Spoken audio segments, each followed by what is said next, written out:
Shalom saudara-saudara yang terkasih dalam Tuhan Yesus Kristus. Selamat pagi. Renungan kita pada hari ini kita ambil dari kitab Ester pasal yang ke-1 ayat 1 sampai 22. Tapi seperti biasa sebelumnya kita akan baca artikelnya terlebih dahulu. Judul artikelnya adalah menguasai diri. Pada hari yang ke-7 ketika Raja riang gembira hatinya karena minum anggur, bertitahlah baginda raja. Ester 1 ayat 10. Ahasiweros adalah raja Persia yang menguasai 127 daerah dari India sampai Ethiopia, meliputi 3 benua yaitu Asia, Afrika, dan Eropa. Dia memerintah dari tahun 486 sampai 465 sebelum Masehi, menggantikan ayahnya Darius. Saat itu Persia menjadi kerajaan terkuat setelah menaklukkan Babel di tahun 539. Untuk memamerkan kekayaan kemuliaan kerajaannya dan keindahan kebesarannya yang bersemarak, ayat 4, Ahasiweros menggelar pesta bagi semua pembesar dan para pemimpin daerah selama 6 bulan. Dilanjutkan dengan pesta selama seminggu bagi seluruh rakyat di benteng Susan, ayat 5. Ironisnya, sekalipun secara politis sang raja memerintah atas wilayah dan penduduk yang sangat besar, dia gagal menguasai dirinya. Di hari terakhir perjamuan itu, ia dikuasai anggur alias mabuk, ayat 10. Lalu ia meminta agar Ratu Wasti, istrinya yang sangat elok rupanya, dipamerkan di hadapan semua orang. Di luar dugaan, sang ratu menolak. Hal ini membuat sang raja murka, lalu mengeluarkan undang-undang yang tidak dapat dicabut lagi. Sang ratu dilarang bertemu raja selamanya, dan posisinya sebagai ratu dicabut dan digantikan orang lain. Satu keputusan yang akhirnya ia sesali. Menguasai diri bukanlah perkara mudah, sebab banyak hal yang dapat membuat kita lepas kendali. Syukurlah Roh Allah menolong kita untuk menguasai diri. Galatia 5 ayat 23. Sehingga kita dapat bertindak dengan bijaksana. Tentu saja kita juga perlu melatih diri kita dan menguasainya agar kita menggunakannya untuk memuliakan nama Tuhan. Orang yang menguasai dirinya melebihi orang yang merebut kota. Kata Amsal 16 ayat yang ke-32. Nah, hari ini kita akan seperti biasa, kita akan membaca perikopnya terlebih dahulu. Ester 1. Pada zaman Ahasiweros, dialah Ahasiweros yang merajai 127 daerah mulai dari India sampai Ethiopia. Pada zaman itu ketika Raja Ahasiweros bersemayam di atas tahta kerajaannya di dalam benteng Susan. Pada tahun yang ketiga dalam pemerintahannya diadakanlah oleh baginda perjamuan bagi semua pembesar dan pegawainya, tentara Persia dan Media. Kaum bangsawan dan pembesar daerah hadir di hadapan baginda. Di samping itu, baginda memamerkan kekayaannya, kemuliaan kerajaannya, dan keindahan kebesarannya yang bersemarak berhari-hari lamanya sampai 180 hari. Setelah genap hari-hari itu, maka raja mengadakan perjamuan lagi 7 hari lamanya bagi seluruh rakyatnya yang terdapat di dalam benteng Susan, daripada orang besar sampai pada orang kecil, bertempat di pelataran yang ada di taman istana kerajaan. Di situ tirai-mirai daripada kain lenan mori halus dan ungu tua yang terikat pada tali lenan halus dan ungu muda bergantung pada tombol-tombol perak di tiang-tiang marmer putih. Sedang kadil emas dan merah ditempatkan di atas lantai pualam, marmer putih, gewang, dan pelinggam. Minuman dihidangkan di dalam piala yang emas yang beraneka warna. Anggurnya itulah anggur minuman raja yang berlimpah-limpah, sebagaimana layak bagi raja. Adapun aturan minum ialah tiada dengan paksa, karena beginilah diisyaratkan raja pada semua bentara dalam, supaya mereka berbuat menurut keinginan tiap-tiap orang. Juga Wasti sang ratu mengadakan perjamuan bagi semua perempuan di dalam istana Ahasiweros. Pada hari yang ke-7, ketika raja riang gembira hatinya karena minum anggur, bertitahlah baginda pada Mehuman, Bista, Harbona, Bikta, Abakta, Setar, dan Karkas, yakni ke-7 sida-sida yang bertugas di hadapan Ahasiweros, supaya mereka membawa Wasti sang ratu dengan memakai mahkota kerajaan menghadap raja untuk memperlihatkan kecantikannya kepada sekalian rakyat dan pembesar-pembesar, karena sang ratu sangat elok rupanya. Tetapi Ratu Wasti menolak untuk menghadap menurut titah raja yang disampaikan oleh Sida-Sida itu. Sehingga sangat gelam raja dan berapi-apilah murkanya. Maka bertanyalah raja pada orang arif bijaksana, orang-orang yang mengetahui kebiasaan zaman. Karena demikian biasanya masalah-masalah raja dikumpulkan pada para ahli undang-undang dan hukum. Adapun yang terdekat pada Baginda ialah Kersena, Setar, Atmata, Tarsis, Meres, Mersena dan Memukan, ketujuh pembesar Persia dan Media, yang boleh memandang wajah raja dan yang mempunyai kedudukan yang tinggi dalam kerajaan. Tanya raja. Apakah yang harus diperbuat atas Ratu Wasti menurut undang-undang? Karena tidak dilakukannya titah Raja Ahasiweros yang disampaikan oleh Sida-Sida. Maka sembah Memukan di hadapan raja dan para pembesar itu. Wasti, sang ratu, bukan bersalah pada raja saja, melainkan juga kepada semua pembesar dan segala bangsa di dalam segala daerah Raja Ahasiweros.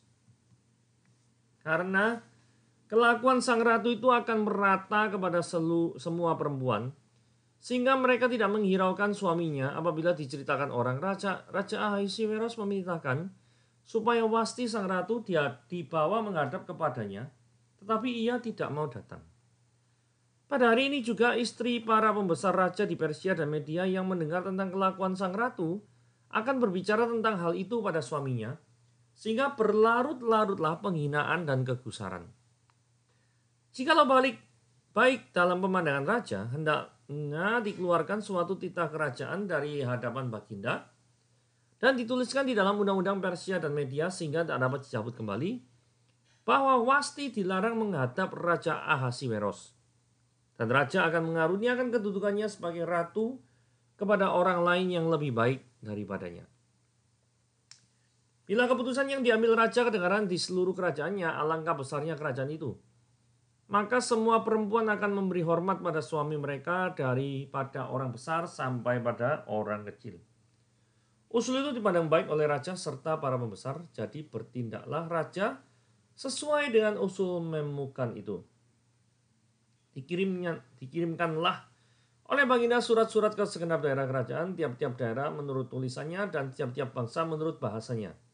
Bunyinya, setiap laki-laki harus menjadi kepala dalam rumah tangganya dan berbicara menurut bahasa bangsanya. Nah saudara, kita lihat ya, pada zaman Ahasiweros, dialah Ahasiweros yang merajai. Ini ada 127 daerah dari India sampai ke Ethiopia gitu ya. Saudara, dari sini kalau saudara lihat ya, ini kan di daerah Mesir ya, daerah Mesir di sini. Kemudian di sini India. Sini turun sedikit Ethiopia. Jadi memang daerah kekuasaannya itu dari Afrika. Kemudian sedikit di sini dari daerah Eropa. Kemudian di sini sebagian besar adalah di daerah Asia. Gitu ya. Jadi memang ini menguasai 3 benua nih ya. Ahasiweros. Nah, pada zaman itu ketika Raja Ahasiweros bersemayam di atas tanahnya, kerajaannya itu di dalam benteng Susan. Nah, kalau lihat Susan ini mana ya? Susan ini kalau dilihat itu di daerah sini. Ini enggak jelas ya. Kita ganti pointernya. Ganti merah coba. Ini daerah sini ya. Nah, ini. Ya, Susan seperti ini. Di daerah Elam. Elam ini adalah Iran zaman sekarang. Ya, Iran zaman sekarang. Babilonia, Irak zaman sekarang.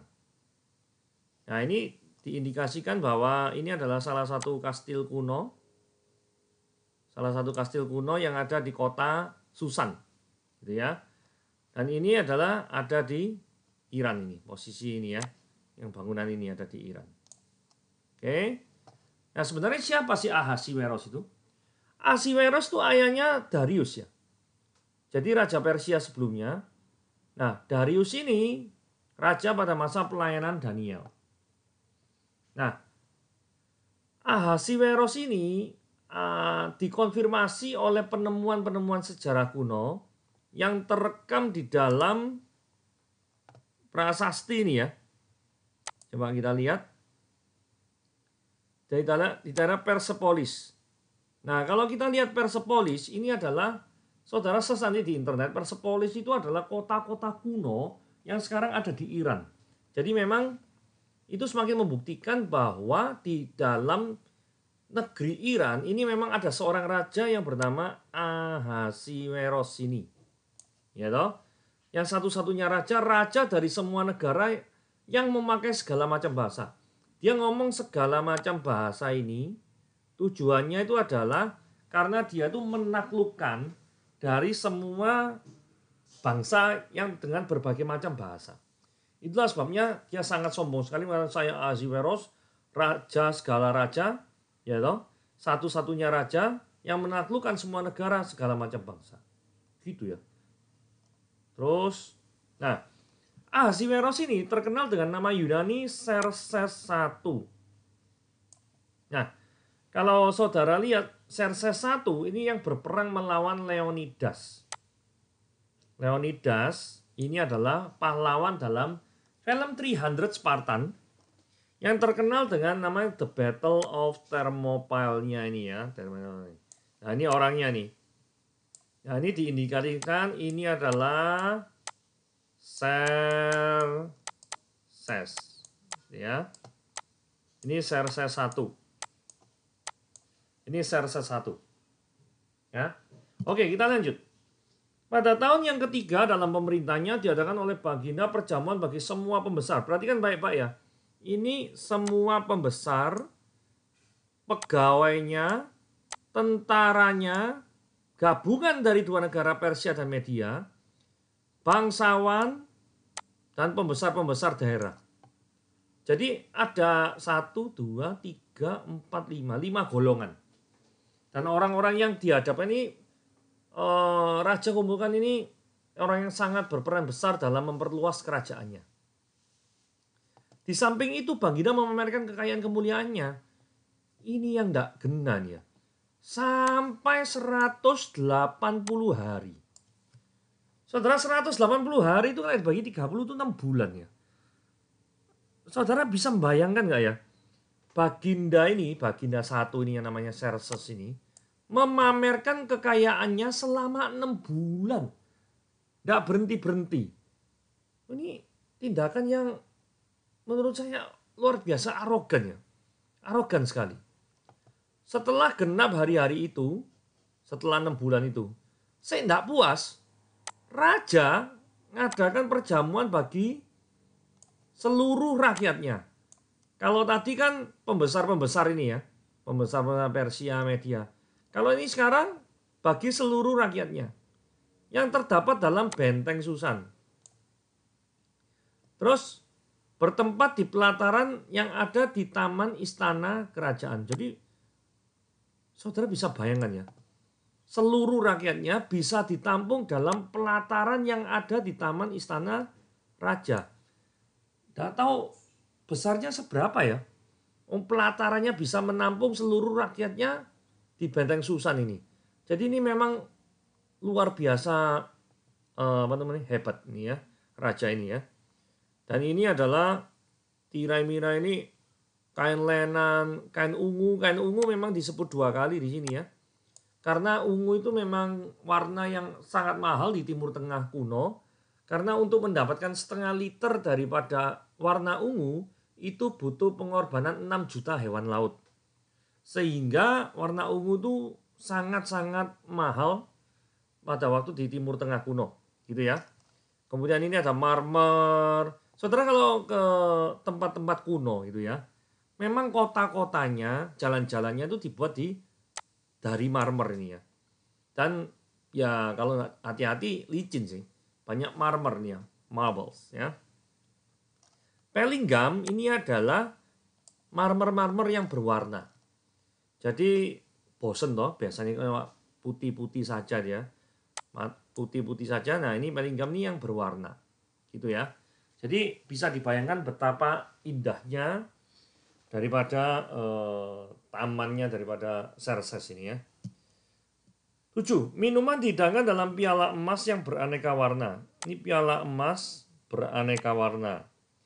Anggurnya ialah anggur minuman raja yang berlimpah-limpah sebagaimana layaknya bagi raja. Jadi ini rakyat biasa dijamu dengan hidangan yang biasanya dimakan oleh raja. Sampai segitunya. Adapun aturan minum ialah tiada dengan paksa, karena beginilah diisyaratkan raja pada semua bendara, supaya, wah ini ya, mereka tuh berbuat menurut keinginannya tiap-tiap orang. Ini kalau orang sing hobi mabuk ini seneng sekali Pak ya. Ini anggurnya disediakan ini loh, berlimpah-limpah. Berlimpah-limpah ya. Berlimpah-limpah. Saudara, berlimpah-limpah sekali. Luar biasa nih. Nah, terus habis gitu kita lihat lagi. Pada hari yang ketujuh, nah ini ya, raja tuh riang gembira. Ini definisi riang gembira ini diindikasikan ya. Jadi mabuk ya. Karena katakan riang gembira karena minum anggur. Apalagi dikatakan ayat sebelumnya ini berlimpah-limpah gitu ya. Jadi indikasinya riang gembira ini karena dia mabuk ya. Terus memerintahkan untuk membawa Wasti. Wasti ini siapa? Ini adalah ratu, sang ratu. Memakai mahkota kerajaan. Nah ini ya, diindikasikan memperlihatkan kecantikan ini Wastinya tuh dipamerkan dalam keadaan telanjang. Itulah sebabnya kenapa di ayat 12 Wasti ini menolak. Karena kalau sekedar untuk berjalan di depan rakyat dan pembesar-pembesar, ya harusnya tidak masalah loh ya. Kalau misalnya cuma sekedar jalan saja loh ya. Tapi kalau misalkan jalan dengan telanjang ini yang susah. Iya kan? Itulah sebabnya Ratu Wasti ini menolak. Sehingga ketika disampaikan sangat geramlah raja dan berapi-apilah murkanya. Saudara, dari sini kita lihat ya. Memang benar Xerxes itu raja yang penuh dengan kuasa. Orang yang penuh dengan kekuasaan merasa berhak untuk memerintahkan segala sesuatu untuk dilakukan tanpa memperpedulikan daripada perasaan orang yang diperintahnya. Dia tidak mikir kalau misalkan Wasti disuruh jalan telanjang di hadapan rakyat, itu akan, ya pasti ada rasa malu kan ya. Gak mungkin gak malu. Ya kan? Nah ini tambah disuruh seperti itu. Nah terus, habis itu raja ini tanya, apa yang harus diperbuat atas Ratu Wasti menurut undang-undang? Karena tidak dilakukannya titah raja yang disampaikan oleh sida-sida. Nah ini ada Memukan ini satu seorang sida-sida. Dia ngusulkan, ngomong gini, ini bagian kompor ya. Atau nama belakangnya Memukan ini mungkin merek Rina itu ya mungkin ya. Kompor nih ya. Jadi Wasti sang ratu ini bukan bersalah pada sang raja, melainkan ini membesar-besarkan ya. Kepada semua pembesar dan segala bangsa. Loh yang nolak itu, yang ditolak itu perintah raja loh. Katanya yang bersalah itu melainkan pada semua pembesar dan segala bangsa di daerah Raja Ahasiweros. Jadi orang-orang ini kompor ya. Jadi hati-hati sama orang-orang sekitar Anda yang menyebarkan dusta atau seringkali ngipasi hal-hal yang tidak benar. Karena nanti itu bisa berujung pada keputusan yang keliru. Ya. Nah, ngomong gini, karena kelakuan sang ratu itu akan merata pada semua perempuan. Dianggapnya tuh gini loh, kan Wasti itu nolak perintahnya raja. Dianggap nanti kalau Wasti ini tidak dihukum apa-apa, maka yang terjadi adalah semua perempuan akan meniru Wasti. Kalau semua perempuan meniru Wasti, pasti sang suami posisinya lemah.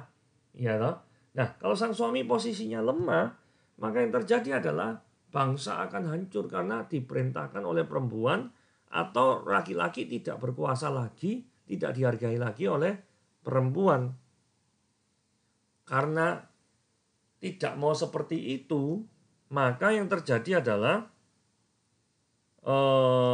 ini ya, berlarut-larutlah penghinaan.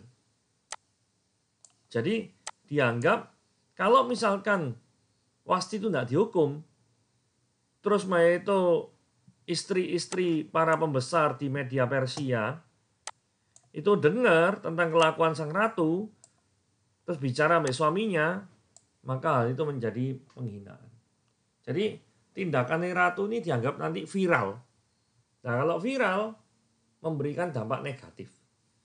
Bisa aja ya, mulutnya memukan ini bisa itu muter balikan fakta. Padahal kenyataannya adalah Wasti tidak mau tampil karena merasa dipermalukan kalau dia tampil. Seharusnya yang dilakukan Wasti itu benar. Dia tidak membahayakan suatu bangsa. Apanya yang mau membahayakan suatu bangsa? Justru raja itu yang harus introspeksi diri. Tapi orang kan ngomong raja selalu benar. Kalau raja salah, kembali ke peraturan nomor 1. Raja selalu benar. Saudara, ini repot ya orang model-model kayak gini ya. Jadi kalau misalkan orang yang tidak mau dikoreksi, maka orang itu tidak akan mungkin bertumbuh. Dan orang tidak akan menghargai orang yang tidak mau dikoreksi. Begitu. Tapi karena ini raja, ya toh. Sing sida-sida ini kan pengen menyenangkan hasil raja. Istilahnya bahasa Jawanya itu bombongi gitu ya. Jadi membuat raja itu seolah-olah disenangkan, disanjung sampai terbang tinggi gitu ya. Sehingga oh iya bagus. Nah, ini ya. Ini omongannya Memukan ini ya. Jikalau baik dalam pemandangan raja, dikeluarkanlah suatu titah kerajaan sehingga tidak dapat dicabut kembali. Perkataan tidak dapat dicabut kembali itu menunjukkan raja itu berkuasa. Ya. Wasti dilarang menghadap kepada raja. Raja akan mengaruniakan kedudukannya pada orang lain yang lebih baik daripadanya. Nah, jadi orang ini tidak cuma bombongi raja, tidak cuma menyanjung-nyanjung raja, tapi secara tidak langsung juga nyingkirkan orang lain. Jahat ini orang model kayak ini. Saya nggak tahu apakah saudara kenal dengan orang-orang yang seperti itu, atau jangan-jangan saudara juga orang yang seperti itu, atau punya teman yang seperti itu. Yang penting bertobatlah. Karena bukan kebetulan Anda mendengarkan renungan pada hari ini, karena saya percaya bahwa tidak pernah ada kebetulan yang terjadi dalam kehidupan Anda. Jadi jikalau Anda mungkin mengalami seperti ini, disingkirkan orang, kemudian difitnah, tenang. Pasti ada jalan keluar yang baik, gitu ya. Jalan keluar baiknya gimana toh? Nah, nanti. Nah ini, bila keputusan itu diambil raja, alangkah besarnya kerajaan itu. Maka semua perempuan akan memberi hormat pada suami mereka, dari yang orang besar sampai orang kecil. Ini pengennya tuh bombongi raja, nyingkir Wasti, ngangkat-ngangkat alasan seluruh kerajaan akan dihormati. Perempuan akan menghormati pada suaminya. Sebelumnya ya perempuan ya menghormati. Ya kan? Jadi ini usul yang enggak benar ya. Terus itu usul itu malah dipandang baik oleh raja. Nah ini repot ya. Kenapa kok raja memandang usul ini baik? Ya karena raja merasa disenangkan. Ya toh? Terus bertindaklah ini ya. Bertindaklah raja sesuai dengan usul Memukan ini. Ini kurang ajar ya Memukan ini. Jadi nanti misalkan namanya Memukan tuh naik daun gitu ya. Bangsa-bangsa itu memang benar salah istrinya tidak boleh ngelawan terhadap yang pria dan lain sebagainya, maka Memukannya itu jadi jadi terkenal gitu ya. Terus ini ya, dikirimkannya setiap laki-laki harus menjadi kepala dalam rumah tangganya dan dapat berbicara menurut bahasa bangsanya. Saudara, apa yang bisa kita ambil dari cerita ini? Poin pertama adalah ketika engkau menjadi seorang yang sangat berkuasa. 1, tidak perlu engkau pamer kekuasaan sama seperti Ahasiweros, pamer kekuasaan sampai 6 bulan lamanya. Itu menunjukkan bahwa engkau tuh sangat sombong sekali. Yang bisa dilakukan oleh seorang Kristen sekalipun mempunyai jabatan atau harta yang berlimpah ruah adalah 1, bersyukur pada Tuhan, tetap rendah hati, tidak pamer. Saudara, sepanjang yang saya tahu ya, orang di dalam Alkitab yang kaya itu enggak ada sih pamer-pamer yang beriman ya. Pamer-pamer seperti Ahasiweros. Masa pernah dicatat Abraham pamer kekayaan 6 bulan lamanya? 6 bulan men, setengah tahun pamer kekayaan. Kayak gak ada kerjaan aja. Setengah tahun pamer kekayaan itu. Gak tahu tuh. Mau setengah tahun lakukan sesuatu yang berguna untuk kerajaan Tuhan gitu loh. Itu poin pertama. Poin kedua, kita harus berani untuk berkata benar. Bahkan ketika kebenaran itu ditabrakkan dengan penguasa yang tertinggi. Ya contohnya kayak Wasti ini. Dia mungkin tahu resiko ketika dia menolak raja itu adalah dia pasti akan dikucilkan, kehilangan tempatnya, atau bahkan dia dihukum mati. Tapi dia berani untuk melakukan hal itu. Saudara, yang poin kedua, siap sediakah saudara ketika saudara berkata hal-hal yang benar atau bertindak hal-hal yang benar. Ada hal-hal yang orang lain gak suka dan itu bisa membuat hidup Anda tidak nyaman. Karena firman Tuhan tidak pernah berjanji kalau orang berkata kebenaran, maka hidupnya akan nyaman selamanya, tidak pernah. Malahan ada orang banyak di luar sana yang tidak mencintai kebenaran. Yang tidak cinta kebenaran itu lebih banyak dari yang cinta kebenaran. Pasti itu. Jadi otomatis ya banyak orang yang tidak suka kalau kita bertindak kebenaran. Poin yang ketiga itu adalah jangan sampai jadi kayak orang mumukan. Ini mumukan ini loh. Mumukan ini. Nah ini mumukan ini. Ini orang kurang ajar ini. Mumukan ini. Jadi dia itu menggunakan kedekatannya dengan raja supaya menyanjung tinggi raja untuk nyingkirkan daripada Wasti. Supaya nanti namanya juga dikenang. Iya toh? Seolah-olah orang ini pro raja. Saudara hati-hati ya. Jikalau saudara sekarang adalah pemimpin, hati-hati sama sekitar Anda. Jangan-jangan yang ada di sekitar Anda itu bukan orang-orang yang benar, orang yang cinta kebenaran, tetapi orang-orang yang cuma bisa yang menjilat. Saudara hati-hati sama orang seperti ini. Ya. Karena kalau saudara mendengar terus penjilat-penjilat, yang terjadi adalah Anda tidak akan menuju kemana-mana. Anda hanya suka dirimu disenangkan, tetapi tidak suka untuk menyenangkan hati Tuhan. Jadi yang fokus dari hidup Anda sekarang, Anda atau Tuhan. Oke? Saudara, kemudian 3 poin itu kiranya menjadi renungan kita pada hari ini. Semoga Tuhan memberkati renungan kita pada hari ini dan kiranya juga ada kebaikan ya. Tadi kan saya ada janji ada kebaikan tersembunyi dari peristiwa Wasti ini. Kebaikannya apa? Saudara, kalau kita membaca kitab Esther dan kita teruskan, itu nanti ada pemilihan ratu, ada Miss Universe, gitu ya, Miss Universe yang pertama kali ini mungkin ya di Iran, gitu ya. Jadi pemilihan ratu yang menang itu adalah Esther. Esther nanti Tuhan gunakan untuk menyelamatkan daripada bangsa Israel. Nah, kapan-kapan nanti kita bahas tentang Esther. Tapi intinya gini, keberanian Wasti atau Wasti itu tidak pernah jadi sia-sia. Kalau keberanian Wasti itu dia cuma nilai, loh aku karena gini kok cuma kehilangan posisiku sebagai ratu ya. Kalau dia tuh memandangnya cuma aku saja. Maka yang terjadi dia tidak akan pernah bisa melihat keindahannya. Tapi kalau kita bisa melihat, ternyata dengan posisi ratu yang kosong akan diisi oleh seorang ratu berkebangsaan Ibrani yang namanya Esther atau Hadasa itu akan Tuhan pakai untuk menyelamatkan daripada bangsa Israel dari genocide, dari pembantaian suatu bangsa. Nah, ketika Tuhan pakai ini, ingat ya, cikal bakalnya dari mana? Dari lengsernya seorang Wasti.